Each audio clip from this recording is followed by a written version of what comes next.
करें स्टार्ट। चलो, एक व्यक्ति को कोर्ट में बुलाने के लिए कौन कौन से तरीके अपनाए जा सकते हैं, उसमें से एक तरीका है समन इशू करना, जो हम देख चुके हैं।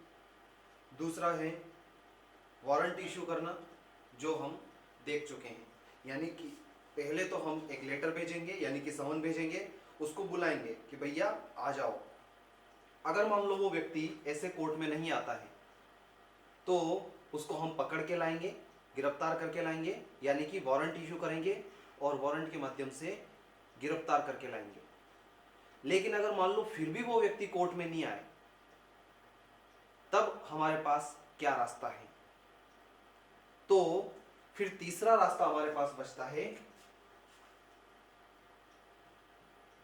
उद्घोषणा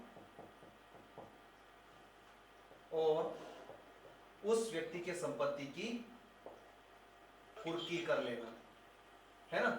उद्घोषणा करना, उसको बुलाने के लिए उद्घोषणा करना कि भैया यहां पर इस तारीख पर कोर्ट में आ जाना, एक ये तरीका है। और अगर फिर भी वो नहीं आए तो उसकी जो प्रॉपर्टी है, चाहे मूवेबल चाहे इमूवेबल, यानी कि चल या अचल संपत्ति, दोनों में से किसी भी प्रकार की जो संपत्ति होती है उसकी कुर्की कर लेगा। कौन कर लेगा? कोर्ट कर लेगा, है ना। तो इन दोनों के बारे में प्रावधान दिए गए हैं अलग अलग सेक्शन में। उद्घोषणा के बारे में प्रावधान दिया गया है सेक्शन 84 में, और सेक्शन 85 से लगाकर 89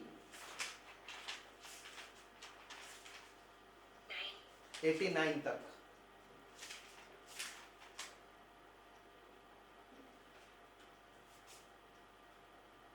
यहां तक प्रावधान दिए गए हैं कुर्की के संबंध में। पहले हम देखते हैं सेक्शन 84 क्या बोल रहा है। सेक्शन 84 बहुत सिंपल है। अगर मान लो किसी न्यायालय ने किसी व्यक्ति को बुलाने के, अरेस्ट करने के लिए वारंट जारी किया, है ना। किस लिए बुलाया, किस लिए किया? कि भैया उसको कोर्ट में लेकर आना। लेकिन अगर मान लो वो कोर्ट में नहीं आता है, यानी कि उसका निष्पादन, वारंट का निष्पादन नहीं हो पाता है। क्यों नहीं हो पाता है? दो तरीके के कारण। या तो वो व्यक्ति फरार हो गया है, या फिर कहीं छिप रहा है या छुप रहा है।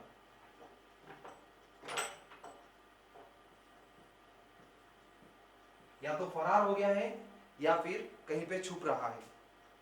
इस कारण की वजह से अगर उस वारंट का निष्पादन नहीं हो रहा है, यानी कि उसको पकड़कर नहीं लाया जा रहा है, तब न्यायालय क्या करेगा? सेक्शन 84 के अंतर्गत उद्घोषणा करेगा। क्या करेगा? उद्घोषणा करेगा। क्या उद्घोषणा करेगा? कि हम जिस तारीख की उद्घोषणा कर रहे हैं उससे 30 दिन के भीतर भीतर न्यायालय में उपस्थित होना है। ठीक है। जैसे अगर मान लो आज 26 तारीख है, 26/2/2025, फॉर एग्जाम्पल, एक एग्जाम्पल के तौर पर माने, अगर आज न्यायालय ने उद्घोषणा करी है तो उसके 30 दिन के भीतर भीतर, यानी कि अगले 30 दिन, अगर ये 28 का महीना होगा तो अगले 30 दिन लगभग आपके 28/3/2025 ये हो रही है। इससे पहले पहले आपको आना है, ऐसी उद्घोषणा करेगा। तो ये उद्घोषणा कहां की जाएगी? क्या हवाबाजी में ऐसे उद्घोषणा कर लेगा क्या? कोई ना कोई तो जगह होनी चाहिए। तो इसी सेक्शन का, सेक्शन 84 का अगला ही जो सबसेक्शन है वो हमको बताता है कि ऐसी उद्घोषणा किस प्रकार से की जाएगी, है ना। क्या बता रहा है कि जब वारंट जारी किया गया है ना, और उस व्यक्ति को कोर्ट में बुलाना है, उसका एग्जीक्यूशन कराना है, लेकिन एग्जीक्यूशन नहीं हो सकता है। क्यों नहीं हो सकता है? क्योंकि या तो व्यक्ति फरार हो गया है या फिर वो छिप रहा है। ऐसी ऐसी दशा में उसका एग्जीक्यूशन नहीं हो सकता है, निष्पादन नहीं हो सकता है, तो उद्घोषणा की जाएगी। इसके लिए ये 30 दिन का जो समय है वो इंपॉर्टेंट है। जब से हमने उद्घोषणा करी है उस दिनांक से, यानी प्रकाशन, क्या शब्द इस्तेमाल हुआ होगा, प्रकाशन, जब से प्रकाशन हुआ है प्रकाशन के दिनांक से 30 दिन के भीतर भीतर आपको न्यायालय में उपस्थित होना है। तो वो प्रकाशन कैसे करेंगे, अगला क्वेश्चन ये उठता है ना कि वो प्रकाशन कैसे करेंगे। इसके बारे में अगला सबसेक्शन हमको जवाब देता है कि ऐसी उद्घोषणा के संबंध में हम प्रकाशन कैसे करेंगे। तो सबसे पहले तो सेक्शन 84 सबसेक्शन 1 क्या बोल रहा है, देखो यही बोल रहा है। इसको एक बार रीड करते हैं फिर आगे बढ़ते हैं। देखो सबसेक्शन 1 सेक्शन 84, फरार व्यक्ति के लिए उद्घोषणा। यदि किसी न्यायालय को चाहे साक्ष्य लेने के पहले या उसके पश्चात, या उसके साक्ष्य लेने के पहले या उसके बिना, यानी साक्ष्य लेने के बाद या उसके बिना, ऐसी दशा में साक्ष्य लेने के पश्चात या उसके लिए बिना यह विश्वास करने का कारण है कि कोई व्यक्ति, कैसा कारण है कि कोई व्यक्ति जिसके विरुद्ध उसने वारंट जारी किया है फरार हो गया है या फिर अपने आप को छिपा रहा है, तो ऐसी दशा में वारंट का निष्पादन नहीं किया जा सकता है। तो न्यायालय क्या करेगा, तो ऐसा न्यायालय उससे मतलब किससे, उस फरार व्यक्ति से या जो अपने आप को छिपा रहा है उस व्यक्ति से, उससे यह अपेक्षा करने वाली लिखित उद्घोषणा प्रकाशित कर सकेगा कि वह व्यक्ति विनिर्दिष्ट स्थान में और विनिर्दिष्ट समय पर, एक फिक्स टाइम पर और फिक्स प्लेस पर उद्घोषणा के प्रकाशन की तारीख से कम 30 दिन के पश्चात हो ऐसी जगह पर उपस्थित हो जाए, है ना। यह है आपका सबसेक्शन 1। लेकिन अब उसका प्रकाशन कैसे किया जाए, इसके बारे में हमको बताता है सबसेक्शन 2। देखो क्या बोल रहा है सबसेक्शन 2, दो तरीके से प्रकाशन हो सकता है। सेक्शन 84 सबसेक्शन 2 दो प्रकार से, एक प्रावधान है मैंडेटरी शेल और एक है मे, यानी कि यह तरीका अपनाया जा सकता है और एक तरीका कुछ ऐसा है जिसको अपनाना ही पड़ेगा। कैसा तरीका है, सबसे पहले जो पब्लिक प्लेस है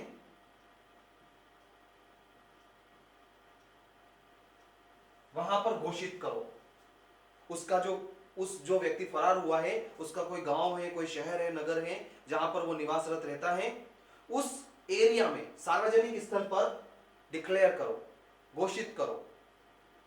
फिर दूसरा तरीका क्या है, उसके घर पर, निवास स्थान पर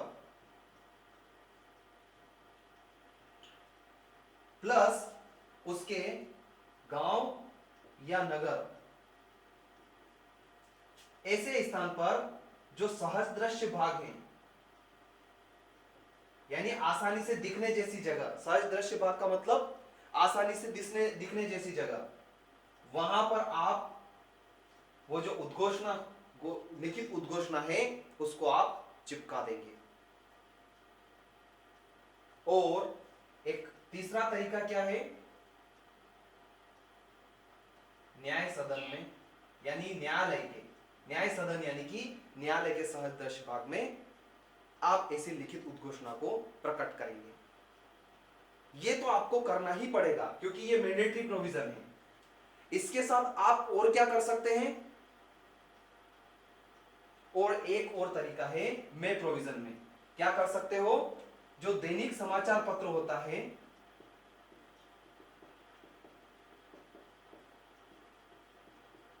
जो दैनिक समाचार पत्र है उसमें भी आप ऐसी उद्घोषणा के बारे में निकलवा सकते हैं, उस एरिया का जो दैनिक समाचार पत्र होता है ना।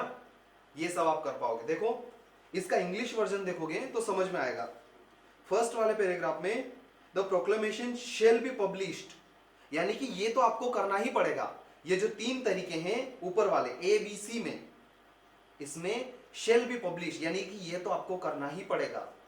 जबकि इसका सेकेंड ग्राउंड देखोगे तो देखो क्या बोल रहा है, द कोर्ट में also if it thinks fit, यानी कि अगर ऐसा लगे तो न्यायालय क्या कर सकता है, उसको दैनिक समाचार पत्र में भी निकलवा सकता है। उस एरिया के लोकल जो पब्लिकेशन जो होते हैं, लोकल जो समाचार पत्र होते हैं, उसमें भी वो निकलवा पाएगा। ये है कहानी उद्घोषणा की। क्या है, वारंट इशू किया लेकिन उसका निष्पादन नहीं हो सकता। निष्पादन नहीं हो सकता, क्यों नहीं हो सकता, क्योंकि वो व्यक्ति फरार हो गया है या छुप रहा है। अब ऐसा व्यक्ति चाहे उसका साक्ष्य हो गया हो या नहीं हुआ हो, दोनों कंडीशन में बोल रहे हैं, लेकिन उसको गिरफ्तार करके तो लाना है। वारंट इशू हो गया है, उसका निष्पादन नहीं हो पा रहा इन दो कारणों की वजह से, तो न्यायालय क्या करेगा, लिखित उद्घोषणा घोषित करेगा कि जिस दिन से हम प्रकाशन कर रहे हैं उसके 30 दिन के भीतर भीतर आप, हम जो स्थान बता रहे हैं और जो दिनांक जो समय बता रहे हैं वहां पर आप आ जाओ। ठीक है, एक सेकेंड।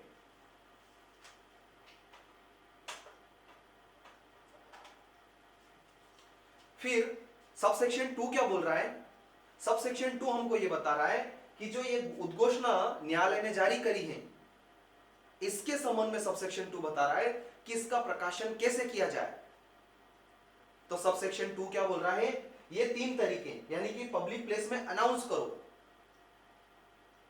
जो पहले के जमाने में भोंपू लेकर के, आज भी माइक वाइक लेकर के जो डिक्लेरेशन करते हैं, है ना, घोषित करते हैं कि भैया हमें इसकी तलाशी है, हम इस व्यक्ति की तलाशी कर रहे हैं, इसकी तलाश है, इस हुलिये का, इस प्रकार का जो हाव भाव वाला व्यक्ति है, ये अगर किसी व्यक्ति को दिखे तो पास के थाने में इन्फॉर्म करना या हमें आकर के इन्फॉर्म करो।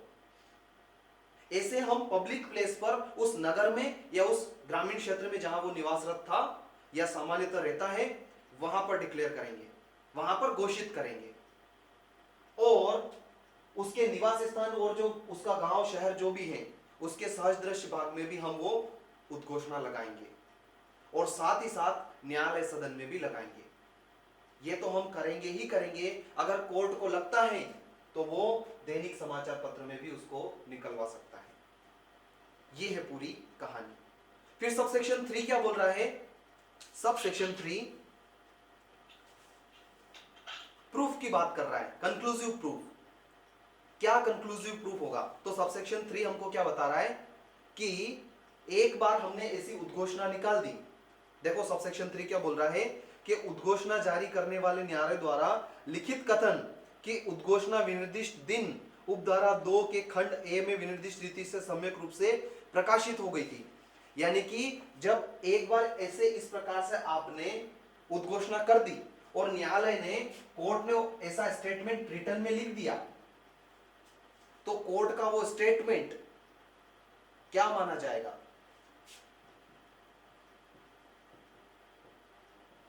निश्चायक सबूत माना जाएगा कि हां ऐसी उद्घोषणा हुई थी। देखो क्या बोल रहा है, सम्यक रूप से प्रकाशित कर दी गई है, इस बात का निश्चय साक्ष्य होगा कि इस धारा की अपेक्षाओं का अनुपालन कर दिया गया है और उद्घोषणा उस दिन प्रकाशित कर दी गई थी। यानी कि ये जो सम्यक रीति बताई गई है, इसी तरीके से हमने उद्घोषणा कर दी है। ये स्टेटमेंट जो कोर्ट दे रहा है, ये इस बात का सबूत है। उद्घोषणा कर दी है सिर्फ ये नहीं, सबसेक्शन 2 में जो जो रिक्वायरमेंट थी वो सब हमने फुलफिल कर दी है। ये सबूत होगा, निश्चय सबूत होगा। क्या सबूत होगा, न्यायालय का ये स्टेटमेंट इस बात का सबूत होगा कि हमने ये सब प्रोसीजर फॉलो कर ली है। ठीक है, और अगर उसके बावजूद भी कोई व्यक्ति पकड़ में नहीं आता है और उसका ऑफेंस ऐसा है जो बीएनएस के अंतर्गत या किसी दूसरे लॉ के अंतर्गत, कैसे पनिशमेंट है, या तो 10 साल या 10 साल से ज्यादा या आजीवन कारावास या मृत्युदंड, उससे ज्यादा का पनिशमेंट है, और वो व्यक्ति इस प्रकार से पकड़ में नहीं आता है, तो ऐसे व्यक्ति को अब हम